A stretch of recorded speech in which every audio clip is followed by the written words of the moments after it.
this huge tree branch that fell and smacked down an awning for a nail place, which was closed on a tenement building. And everybody's over here taking pictures with taking phones, pictures. iPads, cameras, you name it, and they're out here. And people are out and about here, at least on the east side, because the stores are open. Lower Manhattan, quiet ghost town, Sandbag City, everybody. Oh my businesses, heavens. garages, you name it, has sandbags and tarps in front. They had tarps actually over the grates for the subway system, I guess to avoid that flooding. And the only flooding that I had seen, which was relatively minor, was over at Battery Park City. It did not even reach the classic school bus. It came out over the walkway during high tide at about 8:15 this morning, and it actually washed over 4 feet above the level of a walkway there. And there's the Children's Museum with the thousands of paintings of the kids. Coming up along the walkways there. But then that, within an hour and a half, receded, and then the sun was actually peeking out. And before you know it, people were out there walking around, walking their dogs, walking their kids in strollers, taking their bikes out.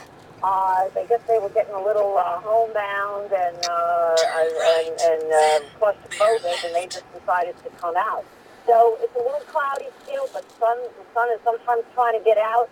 I went over to South Street Seaport, and they are none the worse for wear. Juliet Papa, 1010 Winds, reporting live on 1st Avenue and 13th Street. Mayor Bloomberg is expected to hold a news conference at around 12:15. We will bring it to you live. We hope to learn when mass transit is coming back. Governor Christie in New Jersey also expected to give an update. We will bring that to you live as well.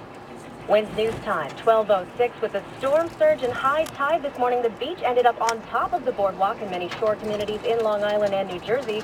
But right now in the Garden State, the big concern is turning from the ocean to the rising rivers that have had more than they can take. We're going to go live now to Governor Chris Christie giving an update. On the flooded road, and we've learned that a firefighter has succumbed to his injuries from an attempted swiftwater rescue that took place in Princeton. We send out our condolences to both of the families of these folks and mourn their loss. And they'll be in our thoughts and our prayers. So in order to make sure New Jerseyans stay safe, I cannot urge people strongly enough. Maybe I can. Stay inside. Please stay inside. Stay home today. Don't get out on the road today unless you absolutely have to. We're still experiencing winds of 45 miles an hour that can cause, because of the wet grounds, fallen trees, and other issues on the roadway regarding flooding. So let's talk first about road and travel. NJDOT and their sister agencies at Transit and Turnpike and South Jersey Transportation Authority are fully mobilized and engaged in post-storm operations statewide. About 300 different road closures or obstructions currently exist across the state, and we're working to post signs that where the roads are closed due to flooding or downed wires or downed trees or other obstructions. Good news is the turnpike and the bridges are clear, so we have the ability to get equipment where we need to get it. Crews are pushing aside and removing debris from roadways where it's safe to do so. Transportation maintenance crews are coordinating with BPU and the utility companies in areas that involve downed wires in order to have them take care of the wires first before we go in. On the Parkway, as of 1 p.m. today, we are reopening the Parkway southbound, south of exit 98. However, the one exception from mile marker 91 to 98, there is a closure in both directions because of extreme flooding. So we have detours set up, but you should expect congestion and delays in the area as you go because of the flooding situation.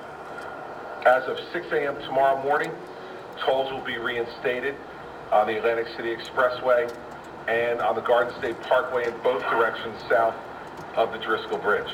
Regarding NJ Transit, crews have begun a system-wide inspection of the rail infrastructure. Once those inspections are complete, we'll begin to prepare service plans for tomorrow.